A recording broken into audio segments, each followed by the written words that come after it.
Hello students, आप सभी लोगों का इस टू पे स्वागत है। मैं हूं आपका chemistry teacher Nagendra Singh. I have done BTech from IIT and I am teaching since last 15 years. अभी तक मैंने 25,000 से ज़्यादा बच्चों को पढ़ाया है और हज़ारों बच्चों को आईआईटीएन डॉक्टर बनाया है। अगली बारी आपकी है। हम लोग रिडॉक्स रिएक्शन पढ़ रहे हैं और पिछली क्लासेस में मैंने आपको पढ़ाया था कि रिडॉक्स रिएक्शन क्या होता है। फिर बताया था मैंने आपको कि ऑक्सीडाइजिंग एजेंट, रिड्यूसिंग एजेंट क्या होते हैं। फिर हमने ऑक्सीडेशन नंबर निकालने के तरीके पढ़े थे और हमने कुछ क्वेश्चन ट्राई किया था। आज मैं आपको रिडॉक्स रिएक्शन से एक ऐसी चीज़ बताने जा रहा हूँ जिससे मैं पिछले कई सालों से सारे एग्जाम्स में ऑलमोस्ट हर साल क्वेश्चन देख रहा हूँ। वो क्वेश्चन रिडॉक्स का ना बोल करके वो सिंपल इनऑर्गेनिक केमिस्ट्री क्वेश्चन लगते हैं, बट होते रिडॉक्स से ही है वो। और मैं जब भी कोचिंग पढ़ाता हूँ बच्चों को वो रिएक्शंस अलग से नोट करवा देता हूँ कि इन रिएक्शंस को आप ध्यान रखो, ये रिएक्शन बहुत इंपॉर्टेंट है। वो रिएक्शंस का एप्लीकेशन इतना ज़्यादा है ना जो आज हम पढ़ने वाले हैं, और उनका एप्लीकेशन हमारे डेली लाइफ में इतना ज़्यादा है कि वो यूजफुल हो जाते हैं एग्जामिनेशन की दृष्टि से भी। तो बच्चों, आप 4 नंबर के लिए इकट्ठा के तैयार हो जाओ और मान चलो कि आपको मैं पेपर आउट करने जा रहा हूँ, है ना। चाहे आप आईआईटी की तैयारी कर रहे हो, मतलब एडवांस की या मेंस की या नीट की, सारे एग्जाम्स में आते ही आते हैं बहुत ज़्यादा। आप देखना इसके बाद, है ना। So let's start. और इस कंटेंट का नाम है types of redox reactions, right. तो यूँ तो ये कंटेंट बहुत ही मीनिंगफुल नहीं है, बट मैं इस कंटेंट को इसलिए पढ़ाने जा रहा हूँ। एक तो आपको रिडॉक्स रिएक्शन टाइप्स बताने के लिए, टाइप्स वेरी इजी है भाई। जैसा दिख रहा वैसा बोल दिया, it's a types of redox reaction. मतलब कहीं पे एडिशन हो रहा है तो इट्स एडिशन रिडॉक्स रिएक्शन, कहीं पर कोई टूट रहा है तो it's a decomposition redox reaction. Likewise कहीं पर कोई किसी को डिस्प्लेस कर रहा था, सिर्फ very easy. But the example in that content, उस कंटेंट में जो एग्जाम्पल है तो इज वेरी इंपॉर्टेंट एग्जामिनेशन की दृष्टि से और एप्लीकेशन की दृष्टि से। तो चलिए बिना समय बिताए हम लोग शुरू करते हैं। हम लोग पढ़ते हैं types of redox reaction.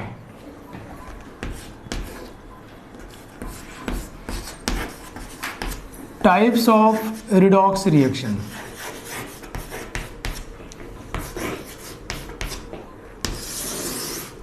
Okay, so बच्चों, पहला टाइप इसमें है, मैंने जैसा पहले आपसे कहा कि इसको बहुत हल्के मन से पढ़ना है, बहुत ही वेरी इजी थिंग।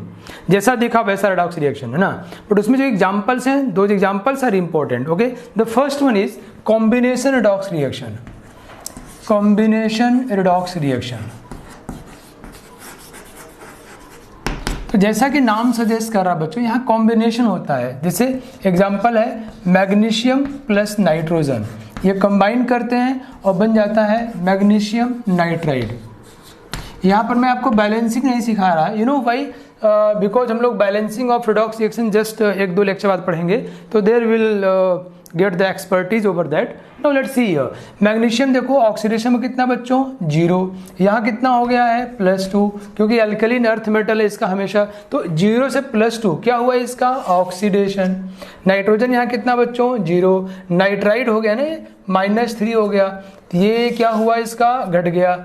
और हमको अगर नाइट्रोजन का निकालना है, मान लो पता नहीं चल रहा है, हम इसका मान लेते हैं x, इसका 2 तो बिल्कुल अनिवार्य है। तो हमने पढ़ा है ना कि अलजेब्रिक सम, सबका सम जोड़ा जाए तो चार्ज के बराबर आएगा।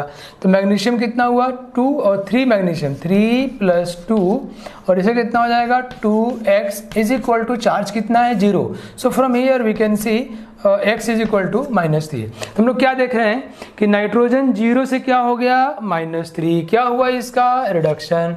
मैग्नीशियम 0 से क्या हुआ +2, क्या हुआ इसका ऑक्सीडेशन। तो एक ही रिएक्शन में ऑक्सीडेशन और रिडक्शन दोनों हो रहा है। It's a kind of combination redox reaction. So यहाँ पे मैं आपको 2 चीज़ बताना चाहता हूँ। एक तो ये Mg3N2 से एग्जाम से बहुत बार सवाल पूछे गए हैं। तो अगर मैग्नीशियम नाइट्रोजन से रिएक्ट करता है तो क्या बनता है, you should know it, magnesium nitride and the formula is Mg3N2। It's a kind of combination redox reaction. The second one is decomposition, decomposition redox reaction।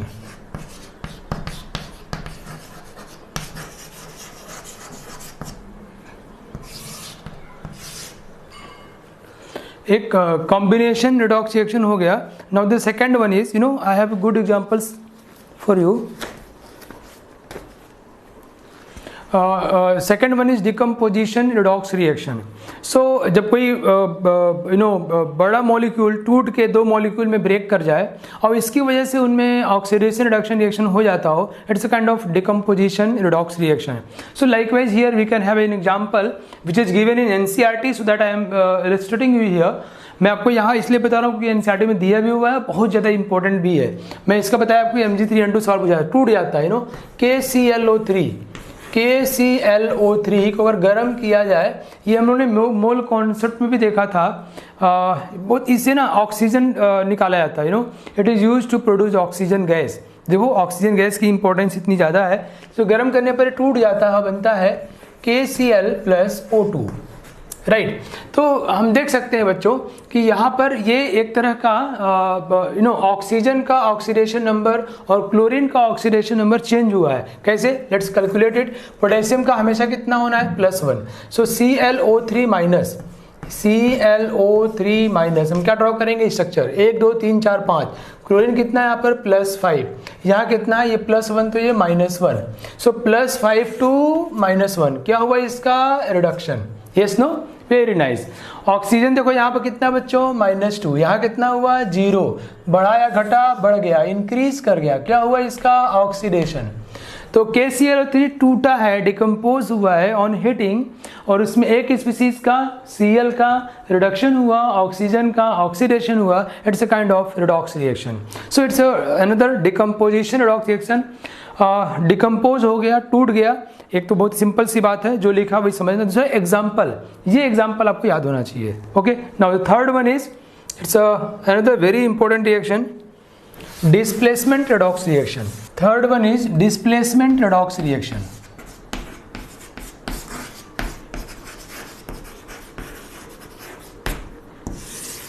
जी आपको सीधे नंबर देने जा रहे हैं, 4 नंबर ले लो भाई आप. अच्छा, ये क्वेश्चन से अब KClO3 आपको क्लोरीन की केमिस्ट्री मिल सकता है, या ऑक्सीजन केमिस्ट्री में, ऑक्सीजन प्रोडक्शन के रूप में यूज करते हैं इसको, या रिडॉक्स में आ सकता है. तो कई बच्चे बहुत चालाकी से केमिकल बॉन्डिंग, रिडॉक्स, इन चैप्टर्स को कोऑर्डिनेशन ऐसे पढ़ते हैं ना कि उनका इनॉर्गेनिक का बहुत सारा काम हो जाता है. जब वो इनॉर्गेनिक में ग्रुप केमिस्ट्री पढ़ते हैं तो उनके लिए बहुत आसान बन जाता है, because they know the basics of all what's going to be happen. So let's see now displacement redox reaction. उसमें एक ने दूसरे को डिस्प्लेस कर दिया. सो जी एक जो है दूसरे को डिस्प्लेस कर दिया. कौन किसको डिस्प्लेस करता है? कभी कोई कमजोर किसी ताकतवर को डिस्प्लेस करता है क्या? नहीं. It's not natural. भाई कोई बकरी जो है अपने सींग में शेर को खींच के ले आए कि आज मूड में थे हम, शेर की वाट लगा दी. It's not possible. It's not natural. So displacement में ऐसा क्या होता है, जो स्ट्रांग होता है जिस भी नेचर में, वो कमजोर वाले को डिस्प्लेस कर देगा, बाहर कर देगा. सिंपल सी बात है, नहीं, जो भी स्ट्रांग होगा. So now let's see here displacement redox reaction. ये 2 टाइप का हुआ इसमें. एक मेटल डिस्प्लेसमेंट रिडॉक्स रिएक्शन. वो ध्यान समझना बच्चों, मैंने कहा ना कि ये कंटेंट में सिर्फ इसलिए पढ़ा रहा हूँ आपको कि आपको एग्जाम्पल दे सकूँ. जैसे अगर हम लोग TiCl4 को हम मैग्नीशियम से ट्रीट करते हैं. ये जो रिएक्शन मैं आपको बता रहा हूँ, ये रिएक्शन मेटलर्जी में यूज करते हैं, टाइटेनियम के प्यूरिफिकेशन में यूज करते हैं. इसको हम लोग बोलते हैं रोल प्रोसेस, या बोलते हैं reduction by using magnesium as a reducing agent. या मैग्नीशियम खुद ऑक्सीडेशन हो जाएगा बच्चों, मैग्नीशियम बन जाएगा MgCl2, और टाइटेनियम हमको बाहर मिल जाएगा, बाहर निकल जाएगा सॉलिड स्टेट. सब सॉलिड होते हैं. ओके. सो बच्चों मैग्नीशियम पहले 0 था, अब क्या हुआ? +2. मतलब क्या हो गया इसका? ऑक्सीडेशन. जिसका खुद क्या होता है? ऑक्सीडेशन. वो कैसा एजेंट होता है? Reducing agent. ये जो तरीका मैंने लिखा है इसको लोग बोलते हैं रोल प्रोसेस. Role process. तो देखो मैं आपको बड़े ही कोशिश कर रहा हूँ कि इंटरेस्टिंग वे में आपको एक तो ये रिएक्शन मालूम चले. इसमें क्या हो रहा है? मैग्नीशियम टाइटेनियम को डिस्प्लेस कर दिया. क्यों? बिकॉज मैग्नीशियम ज़्यादा ताकतवर है. किस मामले में भाई? इलेक्ट्रॉन के निकालने में. यहाँ मेटल क्या करता है बच्चों? मेटल का गुण क्या होता है? मेटल जो होता है वो इलेक्ट्रॉन निकालता है. मेटल +X बन जाएगा और ये X इलेक्ट्रॉन निकालेगा. तो अब ये भी इलेक्ट्रॉन निकाल सकता है, टाइटेनियम भी और मैग्नीशियम भी. मैग्नीशियम की इलेक्ट्रॉन निकालने की टेंडेंसी ज़्यादा होगी, तभी तो आपको पता है अमेरिका जो देश है जिसको हम USA आजकल बोलते हैं, United state of America, state. तो वहाँ पे पहले जो लोग थे निग्रो एबोरिजिनल लोग वहाँ के, अब उनकी पॉपुलेशन शायद 2% के आसपास बची, 1.2% शायद। सब लोग खत्म हो गए। जानते हो क्यों? वो कमज़ोर थे। जो ताकतवर थे, जिनका इंडस्ट्रियल रिवोल्यूशन हुआ, जो उनसे हर मामले में ज़्यादा अच्छे थे, डिस्प्लेस कर दिए। It's going to be happen. So dear, magnesium, यहाँ पे हम लोग जिस रिएक्शन की बात करें उसके कॉन्टेक्स्ट में सोचते हैं। मैग्नीशियम की इलेक्ट्रॉन निकालने की टेंडेंसी टाइटेनियम के कंपैरिजन में ज़्यादा है। सो मैग्नीशियम उसको डिस्प्लेस कर दिया, MgCl2। और इस तरीके से हम लोग मैग्नीशियम का मेटलर्जी, मैग्नीशियम प्राप्त करते हैं। वी ऑब्टेन मैग्नीशियम बाई इस पूरे का रोल प्रोसेस। सिमिलरली एक होता है gold smith thermite process. Gold smith thermite process, या इसको सिंपली हम लोग थर्माइट प्रोसेस भी कहते हैं। अब जैसे जब आपको रोल प्रोसेस या मेटलर्जी पढ़ाया जाएगा 12th क्लास में, तो आपको इसे पता होना चाहिए, और ये एग्जामिनेशन की दृष्टि से बहुत इंपॉर्टेंट है। ये NCERT में दिया भी हुआ है। तो मैग्नीशियम की इलेक्ट्रॉन निकालने की टेंडेंसी टाइटेनियम से ज़्यादा है। ओके, नाउ यहाँ पे क्या हुआ बच्चों, हम लोग Fe2O3 या Cr2O3 को अगर एल्युमिनियम से ट्रीट करते हैं और गर्मा देते हैं, इट्स ए थर्माइट प्रोसेस, मतलब हमने गर्म किया उसको, तो जानते हो क्या होता है? एल्युमिनियम ऑक्सीडाइज होके Al2O3 बन जाता है और आयरन या क्रोमियम हमको मिल जाता है। तो ये इस तरीके यहाँ पे एल्युमिनियम क्या हुआ? Reducing agent. इस तरीके को हम लोग यूज करते हैं Fe2O3 और Cr2O3 के रिडक्शन के लिए, ताकि हमको आयरन और क्रोमियम मिल सके। It is called gold smith thermite process. So dear, you can see, because अगर हम लोग रिडॉक्स की भाषा में बात करें तो we should talk like that कि एल्युमिनियम के इलेक्ट्रॉन निकालने की tendency, that is even called metallic character. नहीं, इलेक्ट्रॉन देने की टेंडेंसी क्या बोलते हैं? Metallic character. तो metallic character of aluminium will be more than that of this two, iron and chromium. Okay, now let's see another example. अगर हम लोग बच्चों, अगर हम लोग बात करते हैं, एक मान लो मैं कंटेनर लूँ, मैंने आपसे अभी प्रीवियस क्लासेस में डिस्कस किया था, और इसमें मैं कॉपर सल्फेट का सोल्यूशन मिला दूँ। कॉपर सल्फेट कैसा होता है? ब्लू कलर का होता है। और उसी में जिंक मिला दूँ, जिंक ऐड करूँ, जिंक सॉलिड, तो जानते हो क्या होगा? जिंक के इलेक्ट्रॉन देने की टेंडेंसी कॉपर से ज़्यादा होती है। तो जिंक सॉलिड और कॉपर +2 जो है ना, ये यहाँ कॉपर +2 है, वो सॉल्यूशन में होता है, और इसकी वजह से कैसा कलर होता है? Blue colour. ये रिएक्शन होगा, और इस रिएक्शन में ये भी मिल जाएगा हमको, जिंक +2 ये सॉल्यूशन में चला गया और कॉपर सॉलिड मिल जाएगा।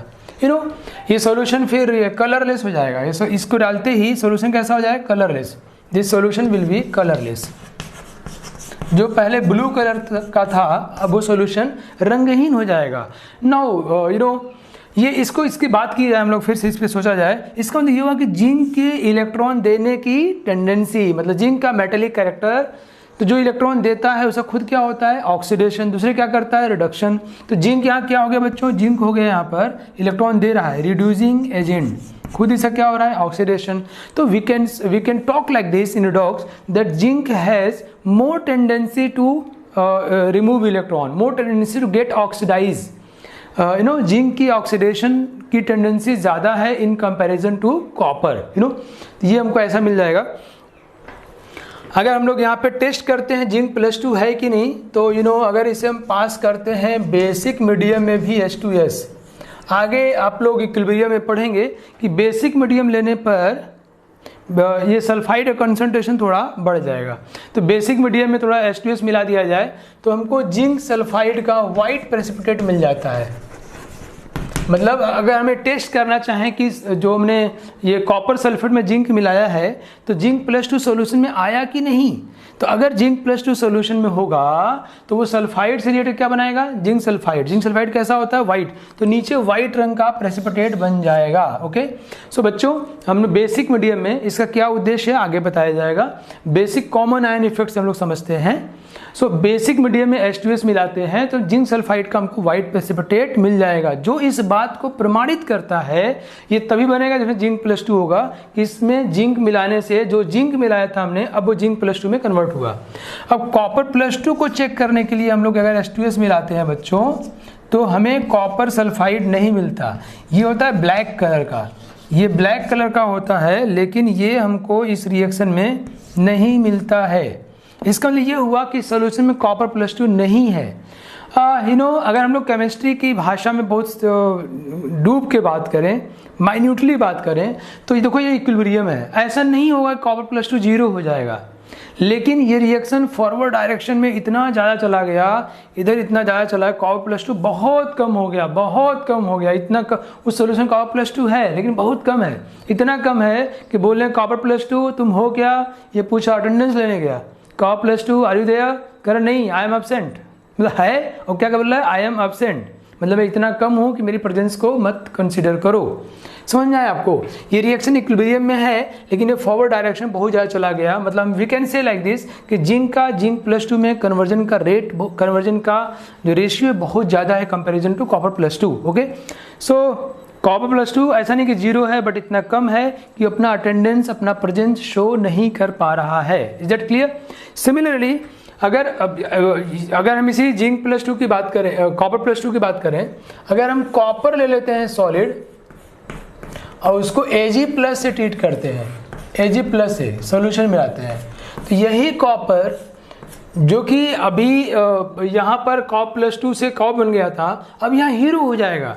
तो आप हीरो हो या 0 हो, इट ऑल डिपेंड्स कि आप किससे कंपैरिजन किया जा रहा है ना। आइंस्टीन साहब ने कहा था ना कि हम लोग चींटियों, इलेक्ट्रॉन्स के तुलना में इतने बड़े हैं कि हम सोच के बहुत खुश हो सकते हैं, लेकिन स्टार्स या प्लैनेट्स की तुलना में इतने छोटे हैं कि बहुत हम दुखित हो सकते हैं। तो इट्स ऑल अबाउट रिलेटिव, हम किससे कंपैरिजन कर रहे हैं ना। तो सिमिलरली बच्चों, वही कॉपर जो यहाँ +2 से कॉपर हो गया था, ऐसा खुद का रिडक्शन हो गया था, सिल्वर देखा तो ऑक्सीडाइज हो गया, ये बन जाएगा कॉपर +2 सॉल्यूशन में चला जाएगा और सिल्वर ये बाहर निकल जाएगा। तो हम ये समझ सकते हैं बच्चों, सिल्वर सॉल्यूट में हमें समझ सकते हैं इन सब बातों से कि जिंक का मेटेलिक कैरेक्टर या जिंक की रिड्यूसिंग कैरेक्टर ज़्यादा है, जिंक के ऑक्सीडाइज होने कैरेक्टर ज़्यादा है in comparison to copper, and इसका ज़्यादा है इन कंपैरिजन टू सिल्वर। इन सारी बातों को कंपैरिजन करके IUPAC ने एक चार्ट बनाया है सो दैट कि हम बहुत सारे काम कर सकें। एक क्रम बनाया है, एक सीरीज बनाया है, उसको हम बोलते हैं इलेक्ट्रोकेमिकल सीरीज। उसकी चर्चा हम करेंगे अभी बाद में। इलेक्ट्रोकेमिकल सीरीज,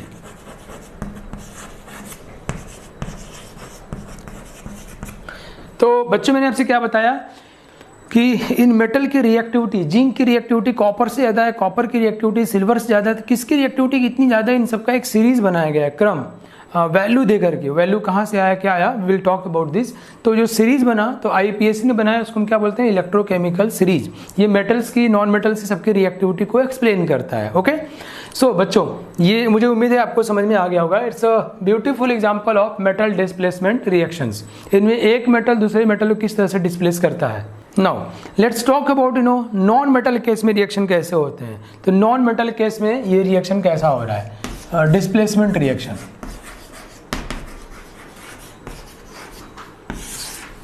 नॉन मेटल में बेसिकली हम बात करने वाले हैं कि हाइड्रोजन कैसे कोई डिस्प्लेस कर दिया, या ऑक्सीजन को डिस्प्लेस करने के लिए तो फिर उससे ताकतवर कौन है, फ्लोरीन है, तो फ्लोरीन को आना पड़ेगा। Otherwise let's talk about all this. तो नॉन मेटल एडॉक्स रिएक्शन में बच्चों बेसिकली जो एक्टिव मेटल्स हैं ना, जो एक्टिव मेटल्स हैं जैसे सोडियम है, पोटेशियम है या कैल्शियम है, ये जो एक्टिव मेटल्स हैं ये रिएक्ट कर जाते हैं पानी से। अब देखिए कैसे रिएक्शन करते हैं, वाटर से, और इवन कोल्ड वाटर से, ये ठंडे पानी से भी रिएक्ट कर जाते हैं। इतने एक्टिव हैं, एक्टिव मतलब समझ गए ना, उनकी इलेक्ट्रॉन निकालने की टेंडेंसी ज़्यादा है, और ये रिएक्शन करके खुद अपना हाइड्रोक्साइड बनाते हैं, MOH का X। अब देखो ये सोडियम पोटेशियम होगा तो X की वैल्यू क्या हो जाएगी 1, NaOH, और ये होगा तो हो जाएगी 2, और यहाँ पर क्या निकलेगा, हाइड्रोजन गैस। हाइड्रोजन गैस को यहाँ से बाहर निकाल दिया, देखो यहाँ H क्या था बच्चों, +1 स्टेट में, लेकिन ये कहा अरे तुम्हारी इतनी औकात नहीं भाई, बाहर निकलो, चलो वो यहाँ से, तो आगे मुंह उठा के इलेक्ट्रॉन देने के लिए नहीं, उससे तगड़ा वाला आ गया भाई, उसको भगा दिया। You can think about reaction देखो ऐसा हो रहा है। मैं एक एग्जांपल लेता हूँ सोडियम का। सोडियम मेटल, इलेक्ट्रॉन दिया, बन गया सोडियम +1 प्लस इलेक्ट्रॉन। अब ये H2O है ना, H2O जो है उस इलेक्ट्रॉन को लेता है बच्चों, ये है ना, ये इलेक्ट्रॉन जो यहाँ से है उसको लेता है 2H2O, और ये 2 इलेक्ट्रॉन को लेता है, ये बन गया 2OH minus plus H2 gas. ठीक है, या फिर इसको मैं अगर आपको और तोड़ के दिखाऊं तो मैं इसको ऐसे लिख सकता हूँ कि H2 टूटा, क्या बना 2H plus plus 2OH minus, है ना, एक पानी डूबा तो H प्लस OH माइनस। बहुत ध्यान समझना, ये सोडियम इलेक्ट्रॉन दे रहा है क्योंकि उसकी इलेक्ट्रॉन देने की टेंडेंसी ज़्यादा है। ये H प्लस जो होता है इसमें बहुत पानी H प्लस बहुत कम देता है, बहुत कम, नॉर्मल टेम्परेचर पे अराउंड 10⁻⁷ मोलर, मतलब 10⁻⁷ मोल प्रति litre. It's very very less, insignificant almost, but these active metals are so reactive कि वो उतने कम कंसंट्रेशन वाले H प्लस से भी रिएक्ट कर जाते हैं। तो H प्लस से वो 2 इलेक्ट्रॉन देगा और पॉजिटिव नेगेटिव क्या बन गया बच्चों, हाइड्रोजन गैस, और जो OH माइनस है वो मेटल से को NaOH बना देगा। तो आप मेरी बात समझ गए कि जो एक्टिव मेटल्स हैं वो ठंडे पानी से भी, कैसे, क्योंकि इलेक्ट्रॉन देते हैं, और इलेक्ट्रॉन H2 में क्या है बच्चों, H प्लस, तो H प्लस और इलेक्ट्रॉन मिल क्या बनाएगा, हाइड्रोजन गैस, हाइड्रोजन गैस यहाँ से निकल जाएगा। जो थोड़ा इनसे कम रिएक्टिव मेटल्स हैं, जो थोड़ा इनसे कम रिएक्टिव मेटल्स हैं, लाइक मैग्नीशियम, लाइक आयरन, इनको ना हम पानी से, गर्म पानी से ट्रीट करते हैं, स्टीम, है ना, ये इनकी रिएक्टिविटी कम है, इनकी इलेक्ट्रॉन देने की टेंडेंसी कम है, तो इनको हम ये इसी से इनकी रिएक्टिविटी का आइडिया लगता है। तो अगेन ये मैग्नीशियम बनाएगा, मैग्नीशियम हाइड्रोक्साइड, और यहाँ से हाइड्रोजन गैस निकल जाएगी, और ये आयरन बनाता है Fe2O3 हेमेटाइट, और यहाँ से भी हाइड्रोजन गैस निकल जाएगी। But these reactions are not favorable because for these reactions to be happen we required steam, means we require temperature, energy, तो हमें इसको एनर्जी देना पड़ रहा है, और तो इसको इतना यूज नहीं करते हम, बट ऐसा करेंगे तो भी रिएक्शन हो जाएगा। अब देखो यहाँ पे स्टीम लेना पड़ रहा है जब कोल्ड, और जो और भी कम रिएक्टिव मेटल जैसे कैडमियम है, जैसे टीन है ना, तो इनको तो अगर आप जैसे गोल्ड है ना, तो गोल्ड तो और भी कम रिएक्टिव हो गए।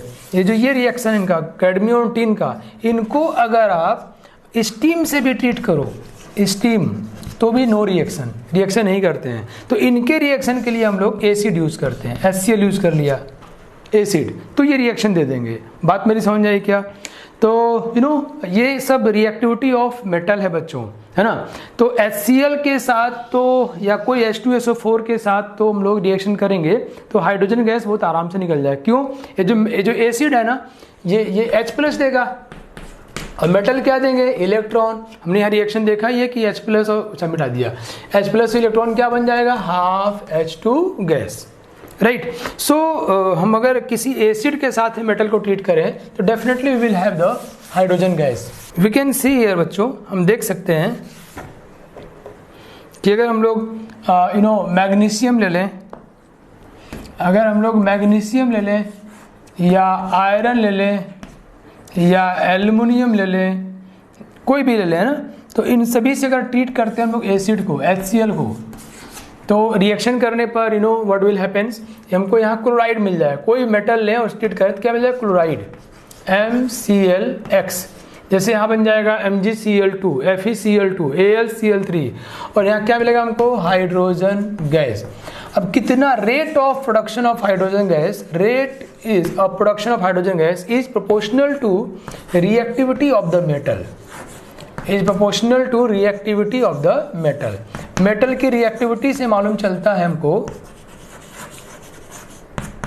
जैसे आयरन के साथ में लेस रिएक्टिव मेटल है तो हाइड्रोजन गैस का प्रोडक्शन स्लो रेट पे होगा, और मैग्नीशियम के साथ में, मैग्नीशियम लेस रिएक्टिव है for production of hydrogen gas with water, लेकिन जब इसको HCl से रिएक्ट करोगे तो H प्लस दे ही रहा है, पानी तो H प्लस बहुत कम देता है तो इस तरीके को, इवन जैसे हम लोग रिएक्शन जिंक का यूज किया हमने H2SO4 के साथ में, तो क्या बनाएगा, ये कर देगा ZnSO4 प्लस हाइड्रोजन गैस। इन सारे तरीकों को हम लोग यूज करते हैं हाइड्रोजन गैस बनाने के लिए, for preparation of hydrogen gas. at large scale, industrial scale even. तो I think it's a very easy way. और हमें रिएक्टिविटी समझ में आ रही है बच्चों। अगर आप ध्यान दो तो हम लोग रिडॉक्स रिएक्शन तो पढ़ ही रहे हैं, क्योंकि हमने देखा मैग्नीशियम इलेक्ट्रॉन दे रहा है, मतलब खुद क्या हो रहा है, ऑक्सीडाइज। तो रिडॉक्स हम पढ़ ही रहे हैं, प्लस कुछ केमिस्ट्री के एप्लीकेशंस पढ़ रहे हैं जो डीप में हमें बाद में काम आएंगे। और पेपर आउट हो रहा है भाई, ये सबसे बड़ी बात ये है कि आप जेईई मेन दोगे, एडवांस दोगे, नीट दोगे, सब में एग्जाम में क्वेश्चन आने तय है, राइट। तो it's a very important. Now अगर हम लोग बच्चों ये देखते हैं, जैसे हमने अभी रिएक्टिविटी ऑफ मेटल देखा, वैसे हम रिएक्टिविटी ऑफ हैलोजेंस की बात कर सकते हैं। हमको मालूम होना चाहिए बच्चों, हैलोजन जो होते हैं ना, वो उनकी इलेक्ट्रॉन लेने की टेंडेंसी होती है, और वो क्या बन जाते हैं, X माइनस।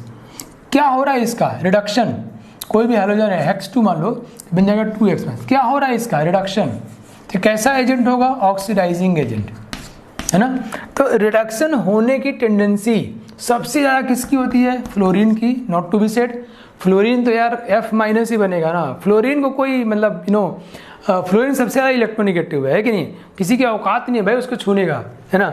मतलब बताऊँ मैं आपको, अगर फ्लोरीन को वाटर से ट्रीट कर दिया जाए, फ्लोरीन को अगर वाटर से ट्रीट कर दिया जाए तो ये ऑक्सीजन को डिस्प्लेस कर देता है भाई, इतना रिएक्टिव है। ये बनाता है HF और ऑक्सीजन से कहता है चलो तुम O2 बन के बाहर निकल जाओ।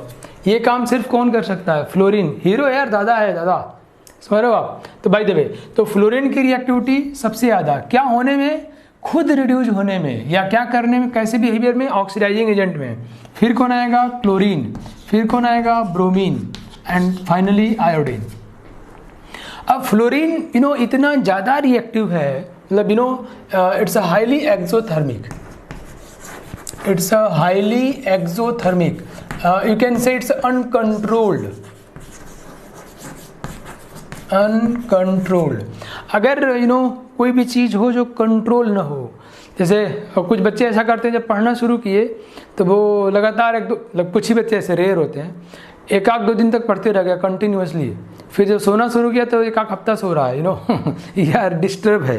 तो अनकंट्रोल चीज़ें कभी फायदेमंद नहीं होती, नेवर नेवर एवर। वो अपनी सोसाइटी के लिए या किसी के लिए भी हित में नहीं होती है। तो फ्लोरीन का रिएक्शन इतना ज़्यादा एनर्जी निकालता है कि वो अप्लीकेबल नहीं हुआ, अनकंट्रोल्ड हो गया, हमारे कंट्रोल में नहीं है, तो इसलिए हम लोग फ्लोरीन का यूज़ तो बहुत कम करते हैं फॉर ऑक्सीडेशन। अब देखो, अगर कहीं के सॉल्यूशन में Br माइनस है या सॉल्यूशन में I माइनस है, उसको अगर हम लोग क्लोरीन से ट्रीट करें तो क्लोरीन इन दोनों से ज़्यादा ताकतवर है। Likewise we have discuss in case of metal displacement reaction, then what will happens here, chlorine खुद को रिड्यूस कर लेगा, है ना। तो क्लोरीन खुद क्या बन जाएगा, Cl माइनस बन जाएगा, और इनको जो है Br2 या I2 में कन्वर्ट कर देगा। समझ आएगा, बहुत शानदार है ना। ये काम फ्लोरीन भी कर सकता है, करने पे सवाल खड़ा नहीं है, लेकिन वो अनकंट्रोल्ड होगा, एक्सोथर्मिक हुआ, जहाँ करेंगे वहाँ आग टाइप पे लग जाएगा, बीकर जल जाएगा, बहुत एनर्जी निकलेगी ना। ये आपको मालूम होना चाहिए बच्चों, ये जो है ना ये ब्रोमीन, ये रेडिश ब्राउन कलर का होता है, रेडिश ब्राउन कलर, और ये थोड़ा ब्राउन कलर, उससे थोड़ा डीप ब्राउन कलर का होता है, right. So you know what, इस तरीके को, ये जो रिएक्शन है ना, इस रिएक्शन को हम लोग यूज करते हैं ब्रोमाइड और आयोडाइड के टेस्ट के लिए, और इस टेस्ट के तरीके को बोलते हैं हम लोग लेयर मेथड। क्या बोलते हैं इसको, लेयर मेथड।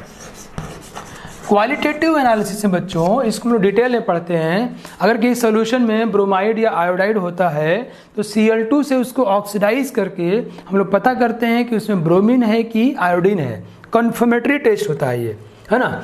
बहुत मज़ेदार है, मैं चलो बताता हूँ आपको क्या है ये बहुत ही मज़ेदार तरीका है बच्चों। जैसे कोई बीकर है, उस बीकर में हमको पता नहीं है कि, हमको ये पता है कि ब्रोमाइड या आयोडाइड में कुछ हो सकता है, ठीक है। इसमें ब्रोमाइड या आयोडाइड है, हमको नहीं पता इसमें क्या है, ब्रोमाइड है या आयोडाइड है। इसमें हमने Cl2 मिला दिया, आपको पता है कि Cl2 इस रिएक्शन कर देगा, और रिएक्शन बाद क्या बनाएगा, Cl माइनस, या और साथ में Br2 बनाएगा या I2 बनाएगा, डिपेंड करता है इसमें क्या है। Br2 होगा तो ये हो जाएगा रेडिश ब्राउन कलर, और अगर ये इसकी पता है रेडिश ब्राउन की या इसका ब्राउन कलर होना उसकी मोलिकुलर प्रॉपर्टी है। और अगर इसको मिलाने से ये ऐसा कलर हो जा रहा है सॉल्यूशन का, तो हम समझ जाएंगे कि रिएक्शन हुआ है, ये हुआ ब्राउन कलर। अभी हम इसमें कुछ और करने वाले हैं। अब ये रिएक्शन के बाद इसमें हम हेक्सेन मिलाएंगे। क्या मिलाएंगे बच्चों? हेक्सेन, या आप कह सकते हो कि हम हाइड्रोकार्बन मिलाएंगे, है ना, लिक्विड हाइड्रोकार्बन मिलाएंगे। हाइड्रोकार्बन कैसे होते हैं बच्चों? Non polar. कैसे होते हैं? Non polar. पोलर पोलर में घुलता है और नॉन पोलर में घुलता है। डिटेल में हम लोग इसको आगे पढ़ेंगे ना, अभी के लिए इतना ही समझते हैं, ठीक है। तो ये हेक्सेन मिलाया। आपको पता है Br2 और I2 ये भी कैसे होते हैं? Non polar. पोलर पोलर में घुलता है और नॉन पोलर में। जैसे ही हम इसको मिलाएंगे, जानते हैं क्या होगा बच्चों? जानते क्या होगा? जो ये मान लो हमने क्या किया, Br माइनस या I माइनस था, उसमें Cl2 मिलाया। Cl2 मिलाने सोल्यूशन में क्या हो गया? Cl। सोल्यूशन में क्या हो गया? सोल्यूशन में Cl माइनस हो गया और Br2 या I2 हो गया। Br2 I2 कैसे होते हैं? Non polar. और ये कैसा है बच्चों? ऑब्वियसली आयनिक है। तो जो नॉन पोलर है नॉन पोलर में घुलेगा तो क्या होगा? हमें एक यहाँ पर ऐसे लेयर मिल जाएगी, ऐसे ये लेयर मिल जाएगी और बाकी पूरा सॉल्यूशन नीचे हो गया। जानते हैं क्या हो रहा है? जो सॉल्यूशन Br2 या I2 बना होगा ये हेक्सेन है। हेक्सेन तो पानी में घुलेगा नहीं, तो वो हेक्सेन में आगे घुल जाएगा। हेक्सेन या जो भी हाइड्रोकार्बन है, लिक्विड प्लस Br2 या I2। तो अगर बच्चों ये Br2 वाला होगा तो ये हमें ऑरेंज कलर मिलेगा। कैसा मिलेगा? ऑरेंज कलर का लेयर मिलता है। इसी को हम क्या बोलते हैं? Layer method. और I2 होगा तो हमें मिलता है वायलेट कलर। ओके, तो ये कन्फर्मेटरी टेस्ट है, मजेदार है ना। देखो कि ये किस बात पे है कि क्लोरीन की रिएक्टिविटी ब्रोमीनो आयोडीन से ज़्यादा है। जिसकी रिएक्टिविटी ज़्यादा होगी वो दूसरे को रिप्लेस कर देगा। ठीक है बच्चों, मुझे उम्मीद है आपको ये सब बातें समझ में आई होंगी। और अगली क्लास में मैं आपको चौथा टाइप बताऊंगा। कौन सा है पता है ना आपको? Disproportionation reaction. It's a very important, ये बहुत ज़्यादा पूछा जाता है। तो आप पढ़ते रहिए, मिलते हैं नेक्स्ट क्लास में। Thank you. On H2ON study is always on. Concepts के बेहतर रियलाइजेशन के लिए H2ON पर बने रहिए।